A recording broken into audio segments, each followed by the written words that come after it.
2016 MP ആയ ആ കാലഘട്ടം തൊട്ട് ഞാൻ മോദിജിയോട് ആവശ്യപ്പെടുന്നുണ്ട്, എനിക്ക് സിവിൽ ഏവിയേഷൻ വേണ്ട, എനിക്ക് ട്രൈബൽ തരും.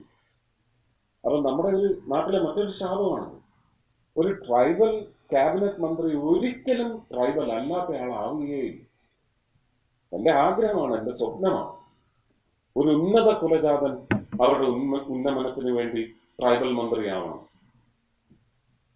ഒരു ട്രൈബൽ മന്ത്രിയാവാൻ ഒരാളുണ്ടെങ്കിൽ അദ്ദേഹത്തെ മുന്നോക്ക ജാതികളുടെയൊക്കെ ഉന്നമനത്തിന് വേണ്ടിയുള്ള മന്ത്രിയാക്കണം. ഈ പരിവർത്തനം ഉണ്ടാവണം നമ്മുടെ ജനാധിപത്യ സംവിധാനത്തിൽ. ജാതിവശാൽ അങ്ങനെ നമ്മൾ ബ്രാക്കറ്റൈസ് ചെയ്തിട്ടുള്ള ഉന്നത കുലജാതം, ഒരു ബ്രാഹ്മണനോ ഒരു നായിഡുവോ, അവർ നോക്കട്ടെ ഗോത്രവർഗത്തിന്റെ കാര്യങ്ങൾ. വലിയ വ്യത്യാസമുണ്ടാകും. ഇത് ഞാൻ അപേക്ഷിച്ചിട്ടുണ്ട് പ്രധാനമന്ത്രിയോട്. പക്ഷെ ഇതൊക്കെ ചില ചിട്ടവട്ടങ്ങളൊക്കെ ഉണ്ട്.